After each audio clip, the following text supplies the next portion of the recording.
Bapa kami yang di surga, kembali siang hari ini dengan sukacita kami kembali mau membaca firman-Mu. Urapi kami ya Tuhan untuk mengerti memahaminya. Biar Roh Kudus-Mu selalu menerangi hati kami dengan firman-Mu.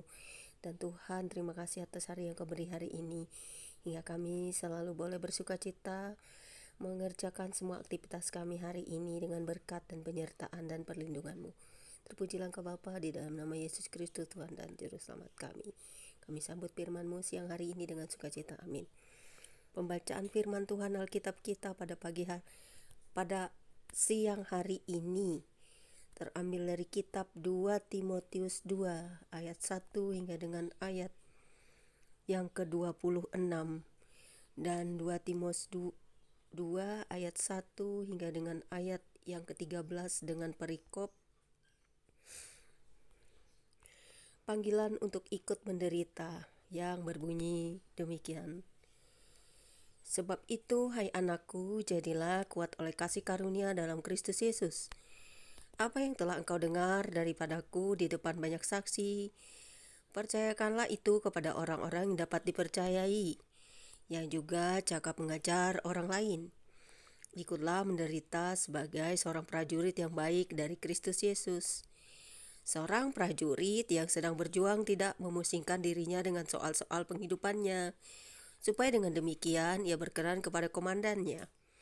Seorang olahragawan hanya dapat memperoleh mahkota sebagai juara apabila ia bertanding menurut peraturan-peraturan olahraga. Seorang petani yang bekerja keras haruslah yang pertama menikmati hasil usahanya. Perhatikanlah apa yang kukatakan. Tuhan akan memberi kepadamu pengertian dalam segala sesuatu. Ingatlah ini, Yesus Kristus yang telah bangkit dari antara orang mati, yang telah dilahirkan sebagai keturunan Daud, itulah yang kuberitakan dalam Injilku. Karena pemberitaan Injil inilah aku menderita, malah dibelenggu seperti seorang penjahat, tetapi firman Allah tidak terbelenggu. Karena itu aku sabar menanggung semuanya itu bagi orang-orang pilihan Allah, supaya mereka juga mendapat keselamatan dalam Kristus Yesus dengan kemuliaan yang kekal. Benarlah perkataan ini. Jika kita mati dengan Dia, kita pun akan hidup dengan Dia. Jika kita bertekun, kita pun akan ikut memerintah dengan Dia. Jika kita menyangkal Dia, Dia pun akan menyangkal kita. Jika kita tidak setia, Dia tetap setia karena Dia tidak dapat menyangkal dirinya. Kemudian 2 Timotius 2 ayat 14 hingga dengan ayat yang ke-26 dengan perikop baru. Nasihat dalam menghadapi pengajar yang sesat, yang berbunyi demikian. Ingatlah dan pesankanlah semuanya itu dengan sungguh-sungguh kepada mereka di hadapan Allah, agar jangan mereka bersilat kata, karena hal itu sama sekali tidak berguna, malah mengacaukan orang yang mendengarnya. Usahakanlah supaya engkau layak di hadapan Allah sebagai seorang pekerja yang tidak usah malu, yang berterus terang memberitakan perkataan kebenaran itu. Tetapi hindarilah omongan yang kosong, yang tak suci, yang hanya menambah kefasikan. Perkataan mereka menjalar seperti penyakit kanker. Di antara mereka termasuk Himeneus dan Filetus yang telah menyimpang dari kebenaran dengan mengajarkan bahwa kebangkitan kita telah berlangsung dan dengan demikian merusak iman sebagian orang. Tetapi dasar yang diletakkan Allah itu teguh dan meterainya ialah Tuhan mengenal siapa kepunyaannya. Dan setiap orang yang menyebut nama Tuhan hendaklah meninggalkan kejahatan. Dalam rumah yang besar bukan hanya terdapat perabot dari emas dan perak, melainkan juga dari kayu dan tanah. Yang pertama dipakai untuk maksud yang mulia, dan yang terakhir untuk maksud yang kurang mulia. Jika seorang menyucikan dirinya dari hal-hal yang jahat, ia akan menjadi perabot rumah untuk maksud yang mulia. Ia dikuduskan, dipandang layak untuk dipakai tuannya, dan disediakan untuk setiap pekerjaan yang mulia. Sebab itu, jauhilah nafsu orang muda.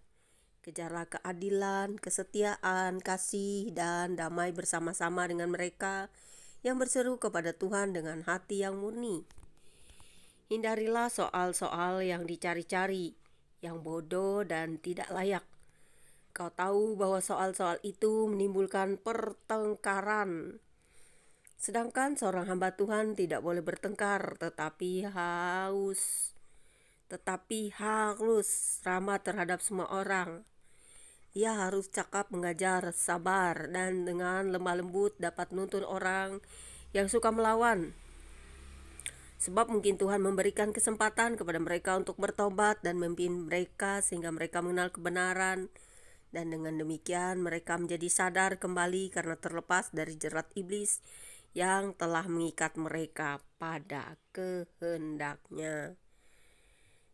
Sedemikianlah pembacaan Alkitab kita siang hari ini. Berbahagialah setiap orang yang mendengarkan firman Allah, merenungkannya, dan menjadi pelaku-pelaku firman yang taat. Karena firman adalah penguasa hidup kita, terutama firman yang hidup yang selalu mengingatkan kita untuk dapat memahami tentang Alkitab yang kita percaya sebagai kitab yang membenarkan tentang siapa anak-anak terang dan sang terang itu sendiri. Karena kita adalah anak-anaknya, wajiblah kita selalu taat kepada sang terang itu. Karena dia adalah Bapa kita dan selalu menjadi penolong bagi kita dalam segala hal. Dia adalah segalanya bagi kita. Amin.